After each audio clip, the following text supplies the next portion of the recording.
clench your teeth. Yeah, clench your teeth. And then I'm going to try to pull your chin down, and I want you to not let me do that. Okay, very good. Very good. All right? And that is our trigeminal nerve. That's all you do for it? That's it. Mm-hmm. That's it. Yep. Oh, sensation. Sorry. Sensation. Okay, so you can take a little.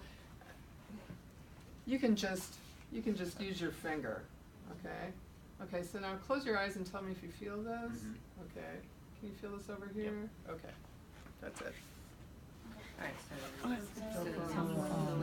Let me see though. I don't think. Yes, sensation does say that. Yeah. This one doesn't say try to pull it down. Very good. And then you're gonna ask me to chew, right? Then, Well, or not. yeah. See if it's and now. Here. Try it. Now close your eyes. Touch, right? Can you feel it? Mhm. Can you feel this? Mhm. Here. And during your validation, you'll have like some cotton balls, or you'll have a tongue blade or something that you can use. You know. We touch the front, the cheek, and here because Yes, Like yes, you now, can do like that. here. Yes, you can do that. You can do that. Yes, yes. Okay, we done with that? Okay, number 7, facial nerve. Have your patient, okay, Adam, I'd like you to frown for me. And I'd like you to smile. Okay, and then I'd like you to puff your cheeks out and hold the air in them and kind of resist as I try to push. 7. Okay, all right, let the air out. Yeah. Okay, so you want to make sure that that's equal, right? That he can resist, but then when he does let the air out, that it comes out equally on both sides. That. So you're doing this while he's puffed. You just Yeah. push gently. Yeah, you just Okay. push gently and make sure that he can resist equally on both sides. Remember, we're talking about symmetry. So go ahead and Frown. let me make sure. Yeah, frowning, puffing cheeks, symmetry. Oh, also sensation of the lower face. Also sensation. Now puff up your cheek. Okay, go ahead. One more. Can Now. you smile? Okay, can you smile? Frown. Puff your cheek. Okay. It's really about facial strength. It's really about the strength of the facial muscles. This is really about motor function of the facial muscles. So how are we doing? Are we touching their or are we just? Yeah, you know, actually, in your rubric is just asking you to wrinkle forehead, smile, puff cheeks. Okay? All right. The rubric is just asking for the motor function. All right. Okay. Moderate. So now, okay, that was, what was that, number 7? Mhm. Number 7, okay. 8. Number 8 is the acoustic. The acoustic nerves, right. And so there are several different ways to test this. We used to use, there's the tuning forks, there's like a Rhine test and something other test. And we used to do that, and students would have a lot of fun, like, you know, whacking the tuning forks and putting it on people's heads and having them go, you know. But we're not using the tuning forks, okay? We're going to use the whisper test. The whisper test is really what they want in your validation. And you can also like stand behind your patient and make kind of rustling noises. Okay, so Adam, I'm going to test your hearing now. So what I'm going to do is walk behind you, and what I'd like you to do is I'm going to put my hand here on your shoulder. I'd like you to kind of press down on that little thing that sticks out right. This is called the Tragus. tragus of the ear. I'd like you to press that down, okay? And then I'm going to, now, then on the side that the patient does not have, okay, on the ear that's open, on the side of the ear that's open, you're going to step back a few feet and you're going to whisper 3 words. Okay. Baseball, field hockey, basketball. Baseball, field hockey, basketball. Okay.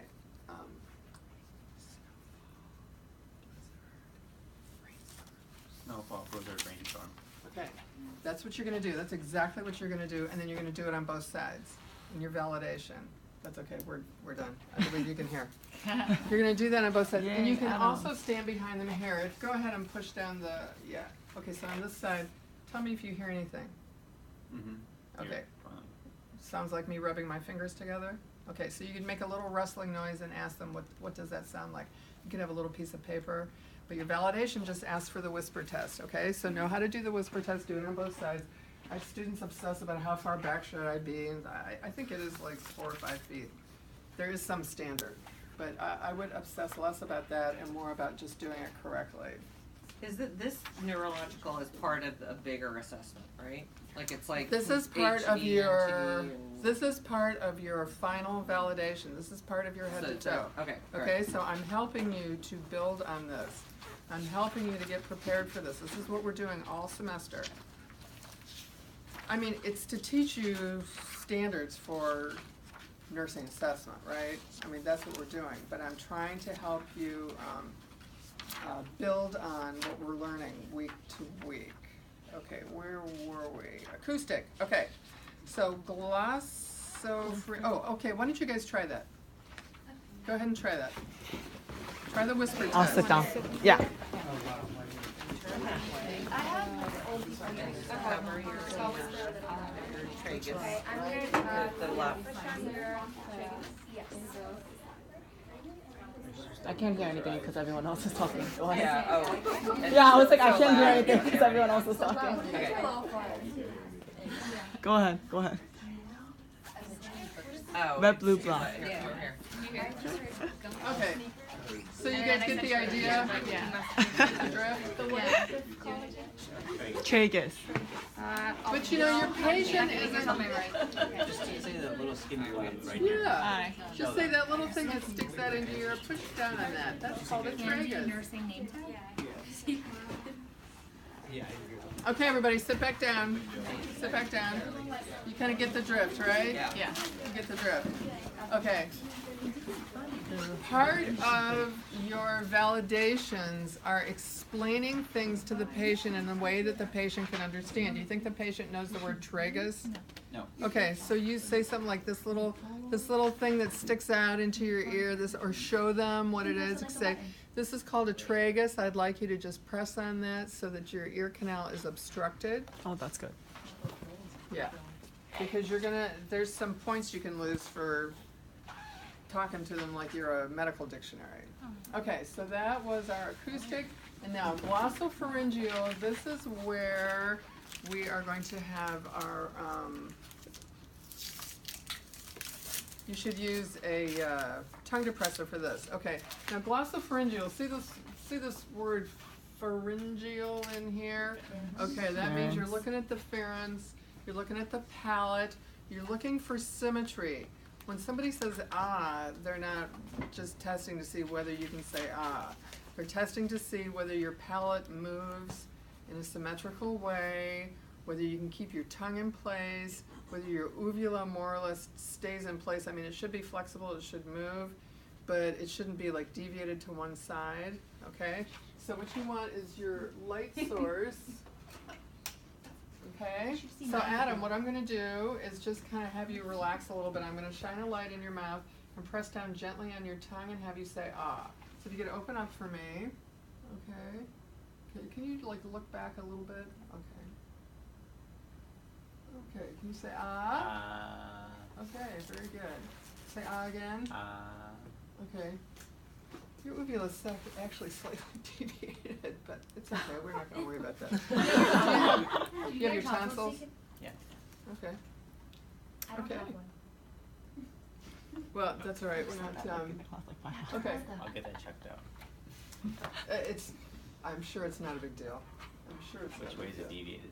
It's deviated that way, just slightly. Okay. Okay, so that's what you're looking for, and you are. You also want to, because you've been talking to your patient, you want to note the quality of their voice. You know that thing? Do you guys ever listen to Diane Rehm on? Yeah. Okay, she's got that neuro, whatchamacallit, it's some kind of a disorder where the voice sounds like that. I don't mean just that they've got a little phlegm in their throat or that they're a smoker or something, but something that affects the vocal cords. So you want to be listening for the quality of speech, that it's even, intelligible, etc., that it sounds like the air is getting in and out in a reasonable manner. So why don't you guys do this? Take your pen light.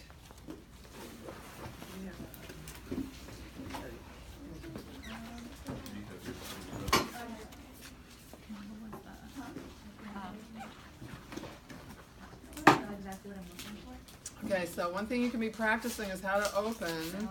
There you go. Okay, we're gonna do this quickly. Do this quickly. Very good. What? Okay. Good, It's good, something. good. It's It's not deviated, it's something. in It's got a number like the. Maybe it is like a ninth. Sorry. You know, ninth cranial nerve or something. We're supposed to have them say ah. Yeah. Anything else? No.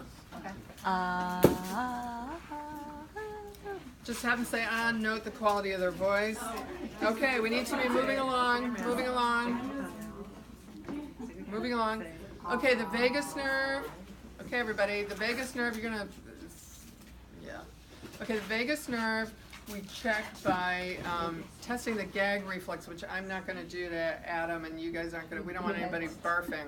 But what you would do is you would use your tongue depressor, have them say ah, and then, you know those long Q-tips, those really long Q-tips, or you can use your tongue depressor and you just kind of put it right at the back of the throat, just touch it, and trust me, it'll make people go. So that's the vagus nerve, it's the gag. But we're not Okay, using that. we're not doing. Would we normally do that with someone? No.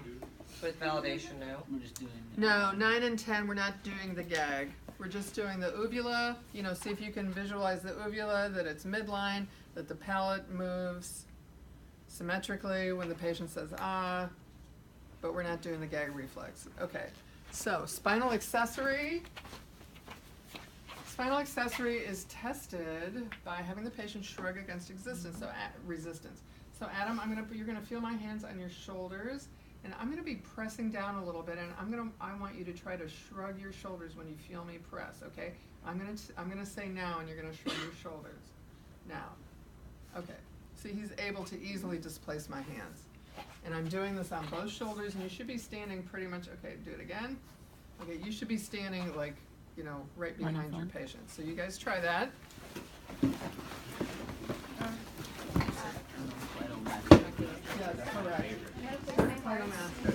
Yes, correct. My hands on your Yes. shoulder firmly, and then I say when. Okay, very good, very good. Okay, and our last cranial nerve, cranial nerve number 12 is the hypoglossal nerve, Okay, and the two ways we test this is by having the person stick their tongue out. Adam, can you stick your tongue out? Can you move it from side to side? Okay, everybody have your examinee do this. Have everybody stick your tongue out, move it from side to side, look at your partner. Okay, is it symmetrical? What you're looking for is, that's right, does it move from side to side symmetrically? Can you touch your tongue to the, behind your upper front teeth? Okay, and then can you please say light, tight, dynamite? Light, tight, dynamite. Light, tight, dynamite. Okay, that is the test. Was the part of 11, was that like the shrug and the saying no? It was like the. Oh, you mean like I don't. yes? I don't. Yeah, What you did you can have to do do with the that. tongue? Okay. You can do that. Wait, what was that? It was like, Like, don't no, know, the second part. don't care or something. Okay, got To it. the back, Yeah. right behind your teeth. Okay. Don't. Thank you. Don't know. Light, tight, Light, dynamite. tight. It's the ability of that tongue to hit the roof of the mouth. Hit Okay? the tip right behind your teeth. Yeah. And with Light. So what would be abnormal, like if they If they weren't- can't Like if say they it, can't like do light, that, like tight, what dynamite. the. And you know, people who've had a stroke, Can't do or that. also, like if somebody who's had a stroke, who's weak on one side, is not going to be able to move their tongue. Yeah, those You're stop looking on for one side. crisp, symmetrical motion, and you're looking for a crisp pronunciation of light, tight, dynamite.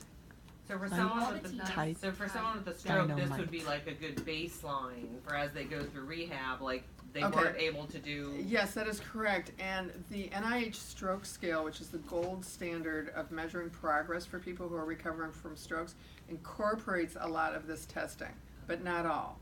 But it incorporates a lot of this testing. Okay, we are finito.